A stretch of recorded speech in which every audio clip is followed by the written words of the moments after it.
Hello everyone. In this video, we will learn about measles. It is a acute viral infection. Measles है ना वो viral infection है which is characterized by maculopapular rash, fever and symptoms of upper respiratory tract जैसे कि cough. अब fever and upper respiratory tract के infection वो तो समझ में आता है। अब हम जानते हैं इसमें जो रेश देखने को मिलते हैं ना मैक्यूलोपेपुलर रेश, ये रेश क्या है उसके बारे में हम जानते हैं। तो मैक्यूलोपेपुलर में सबसे पहले है मैक्यूले, मतलब कि वो जो लीजन होगी ना स्किन के ऊपर रेड कलर के लीजन देखने को मिलेंगे, वो लीजन फ्लैट होंगे। डरमेट में आगे जाके हमें लीजन का क्लासिफिकेशन सीखना पड़ेगा। उसमें आता है कि जो फ्लैट लीजन होते हैं ना वो अगर 1 सेमी से कम हो ना 1 सेंटीमीटर से कम साइज के तो उसे मैक्यूल बोलते हैं। एंड अगर वो लीजन रेज्ड हो, स्मॉल रेज्ड लीजन हो तो उसे पेप्यूल बोलते हैं। ये जो पेप्यूल होते हैं ना उसकी साइज भी 1 सेमी से कम ही होती है। ये लीजन का क्लासिफिकेशन डरमेट में आता है, पीएसएम में नहीं। इसलिए आप सिर्फ इतना जान लीजिए कि ये जो मैक्यूलोपेपुलर रेश है ना उसमें फ्लैट एंड रेस दोनों मिक्स लीजन देखने को मिलेंगे। ठीक है। अब ये जो रेशेस होते हैं ना वो neck, face and body, extremities, hands and leg सब जगह देखने को मिलेंगे। Next we will see about epidemiology of the measles. उसमें हम सबसे पहले देखेंगे एजेंट फैक्टर्स के बारे में। जनरली एपिडेमियोलॉजी में हमें एजेंट, होस्ट एंड एनवायरमेंटल तीनों फैक्टर के बारे में देखना है। एपिडेमियोलॉजिकल ट्रायड में आता है ना कि कोई भी डिसीज होने के लिए एजेंट, होस्ट एंड एनवायरमेंट का इंटरेक्शन होना ज़रूरी है। तो उसी तरह से मीजल में भी हम सबसे पहले देखेंगे एजेंट फैक्टर्स। वायरसेस का एक ग्रुप है मिक्सोवायरस। मिक्सोवायरस के अंदर 2 फैमिलीज इंक्लूड होती है, ऑर्थोमिक्सोवायरस एंड पैरामिक्सोवायरस। ये जो ऑर्थोमिक्सोवायरस है ना वो इन्फ्लुएंजा के लिए रिस्पॉन्सिबल है एंड ये जो पैरामिक्सोवायरस है ना वो मीजल्स के लिए रिस्पॉन्सिबल है। तो मीजल्स का एजेंट है आरएनए वायरस और उसमें भी पैरामिक्सोवायरस। जनरली ये जो आरएनए वायरस है ना वो ह्यूमन बॉडी के आउटसाइड में सर्वाइव नहीं कर सकते, बट अगर उसको हम सब ज़ीरो टेम्परेचर पे स्टोर करके रखें ना तो वो सर्वाइव कर सकते हैं। अब हम देखते हैं सोर्स ऑफ द इन्फेक्शन। तो सोर्स में है केस ऑफ द मीजल्स। अगर किसी इंसान को मीजल्स हो गया है तो वो ही दूसरे के लिए सोर्स ऑफ द इन्फेक्शन बन सकता है। मीजल्स के कैरियर के बारे में जनरली अभी तक हमें पता नहीं है। इन्फेक्टिव मटेरियल क्या हो सकता है तो कि secretion of nose, throat, respiratory tract of case of the measles. जिस इंसान को मीजल्स हो गया है उसके nose, throat and respiratory tract में से जो कोई भी सिक्रीशंस निकलते हैं वो ही है इन्फेक्टिव मटेरियल। बट ये जो है ना सिक्रीशन वो प्रोड्रोमल पीरियड में निकले हो ना तो ही इन्फेक्टिव मटेरियल बन सकते हैं। मीजल्स के क्लिनिकल फीचर में हम देखेंगे कि उसमें हमें 3 स्टेज देखने को मिलते हैं, prodromal stage, eruptive phase and post measle stage. उसमें से सबसे पहला है जो प्रोड्रोमल स्टेज। प्रोड्रोमल पीरियड में अगर ये जो सिक्रीशन है उसके कांटेक्ट में हम आ गए तो वो हमारे लिए इन्फेक्टिव मटेरियल बन सकता है। कम्युनिकेबिलिटी, अब हम देखते हैं कम्युनिकेबिलिटी, मतलब कि ये जो मीजल्स का केस है वो कितने दिन तक दूसरों को मीजल्स फैला सकता है। तो उसमें 4 to 5 day before and 4 to 5 day after रेश। सेकेंडरी अटैक रेट, जनरली अगर किसी को मीजल्स हो गया हो तो कितने चांसेस है कि दूसरी बार उसी इंसान को मीजल्स हो। तो उसमें क्या है कि अगर किसी इंसान को मीजल्स हो गया ना तो उसको लाइफ लॉन्ग इम्यूनिटी मिल जाती है। Generally life long immunity after infection. Generally उसको दूसरी बार मीजल्स होने के चांसेस बहुत कम है। ठीक है। तो ये हो गया हमारे एजेंट फैक्टर्स के बारे में। Agent, source of infection, infective material, communicability and secondary attack rate.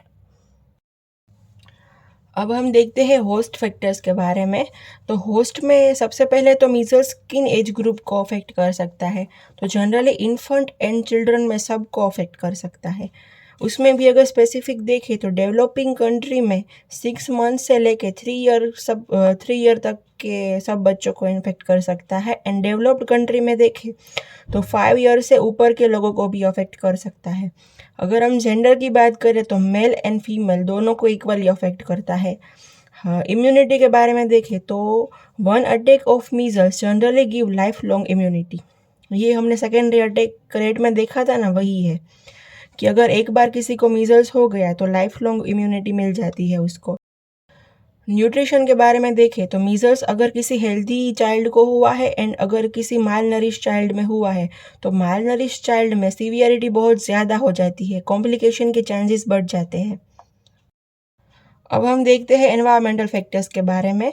तो ये जो मीजल्स का वायरस है ना, वो किसी भी सीजन में स्प्रेड हो सकता है। Virus can spread in any season, but epidemic of measles are commonly seen in India during winter and early spring. Generally January and April के बीच का जो टाइम होता है ना, उस ड्यूरेशन में हमें मीजल्स के एपिडेमिक्स देखने को मिलते हैं। बट वायरस स्प्रेड तो कोई भी सीजन में होता ही है। अब हम देखते हैं कि जो मीजल्स का वायरस है उसका ट्रांसमिशन कैसे होता है। It occurs directly from person to person. जिस इंसान को मीजल्स हो गया है वही दूसरे के लिए सोर्स ऑफ द इन्फेक्शन बन सकता है, mainly by droplet nuclei. From 4 day before onset of rash and 4 day after date. ये हमने पीरियड ऑफ कम्युनिकेबिलिटी में देखा था ना, वही है कि मीजल्स का transmission person to person droplet nuclei से होता है। एंड किस ड्यूरेशन में अगर स्प्रेड हो तो वो दूसरे के लिए इन्फेक्टिव मटेरियल बन सकता है, तो 4 day before and 4 day after the onset of rash. अब हम देखते हैं कि मीजल्स का इंक्यूबेशन पीरियड क्या है।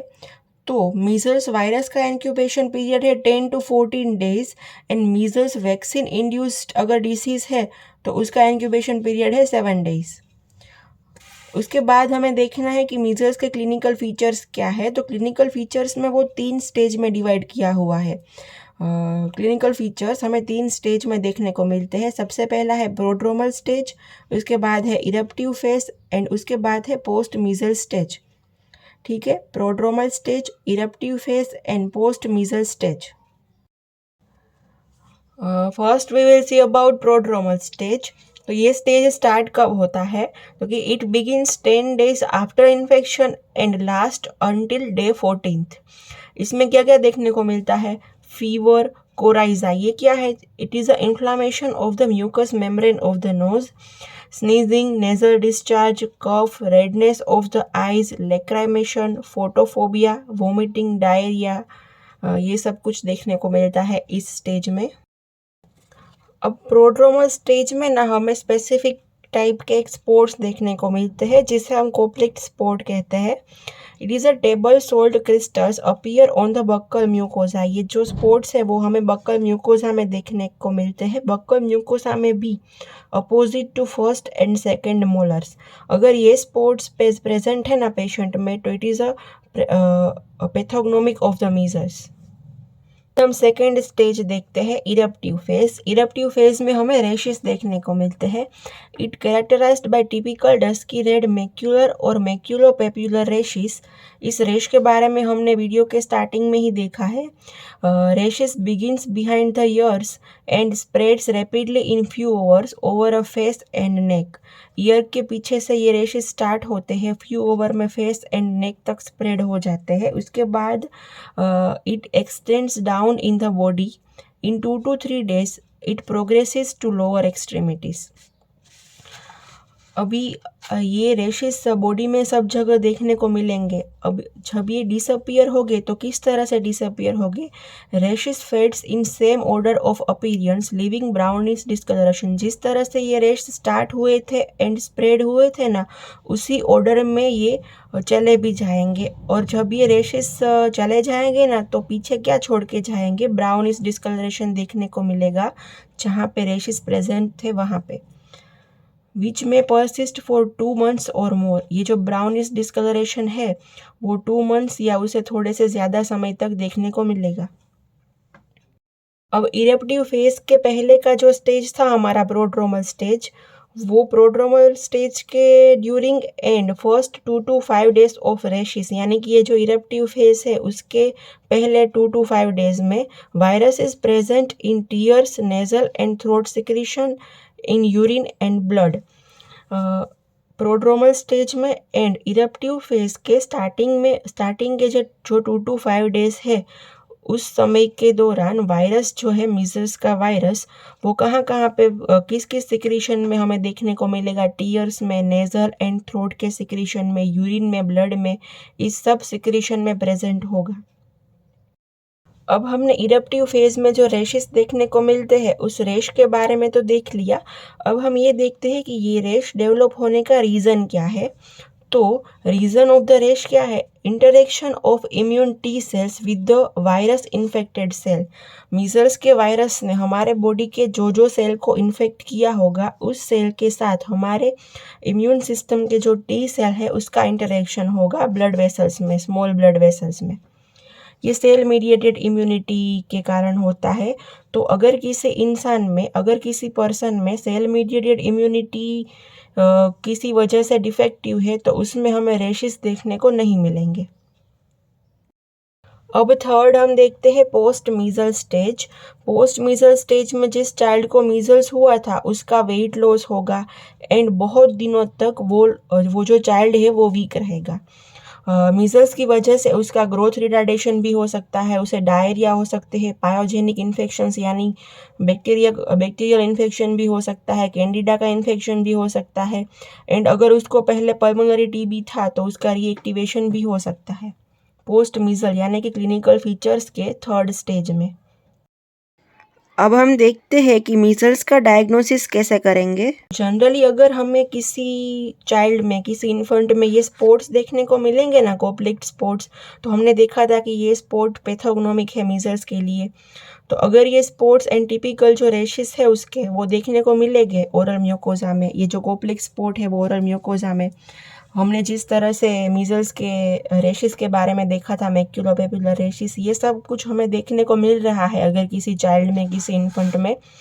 तो ऐसे ही हम डायग्नोस कर सकते हैं कि ये मीजल्स का केस ही हो सकता है। मगर अगर हमें किसी टेस्ट से कंफर्म करना है तो हम एलिजा कर सकते हैं। एलिजा में हम आईजीएम एंटीबॉडी को डिटेक्ट कर सकते हैं। इसके बाद हम मीजल्स वायरस का जो आरएनए है उसे आरटीपीसीआर की मदद से डिटेक्ट करते हैं। तो आरटीपीसीआर के लिए हम सैंपल कहाँ से लेंगे? तो throat swab, oral fluid, nasopharyngeal mucus, urine, ये सब हम सिक्रीशंस जो है हमारे उसे सैंपल की तरह ले सकते हैं। अब हमें देखनी है मीजल्स की कॉम्प्लिकेशन। तो मीजल्स की कॉम्प्लिकेशन के लिए मैं एक अलग से वीडियो बनाऊंगी, उसको मैं इस वीडियो में इंक्लूड नहीं करती हूँ, ठीक है। अब हम देखते हैं कि मीज़ल्स को हम ट्रीट कैसे करेंगे। तो जनरली मीज़ल्स के लिए कोई स्पेसिफिक ट्रीटमेंट अवेलेबल नहीं है, हमें सिर्फ सपोर्टिव केयर ही देनी होती है। अगर उसको फीवर हुआ है तो फीवर को ट्रीट करो, अगर उसको डायरिया, वोमिटिंग, कफ ये सब कुछ है तो उसको ट्रीट करो। इस तरह से हमें उसको सपोर्टिव केयर देनी होती है। उसके साथ साथ में मीज़ल्स की कॉम्प्लिकेशन को प्रिवेंट करना एंड सेकेंडरी इन्फेक्शन को प्रिवेंट करना। हमने पोस्ट मीज़ल स्टेज में देखा था कि मीज़ल्स ख़त्म होने के बाद उस चाइल्ड को कैंडिडा का इन्फेक्शन हो सकता है, टीबी का रीएक्टिवेशन हो सकता है, पायोजेनिक इन्फेक्शन हो सकते हैं। तो ये सब सेकेंडरी इन्फेक्शन ना हो उसका ध्यान रखना है। मीज़ल्स के बाद जिस चाइल्ड को मीज़ल्स हुआ था उसको विटामिन ए की डेफिशिएंसी भी हो जाती है जनरली, तो उसके लिए हमें उसको बाहर से विटामिन ए भी देना पड़ता है, ठीक है। अब हमें देखना है कि हम मीज़ल्स को प्रिवेंट कैसे कर सकते हैं। तो उसके लिए मीज़ल्स की वैक्सीन एंड मीज़ल्स के इम्यूनोग्लोबुलिन के बारे में देखना पड़ेगा, वो हम नेक्स्ट वीडियो में देखेंगे। आई होप इस वीडियो में आपको समझ में आ गया होगा। अगर कोई डाउट है तो आप मुझे कमेंट में पूछ सकते हैं, ठीक है। Thank you.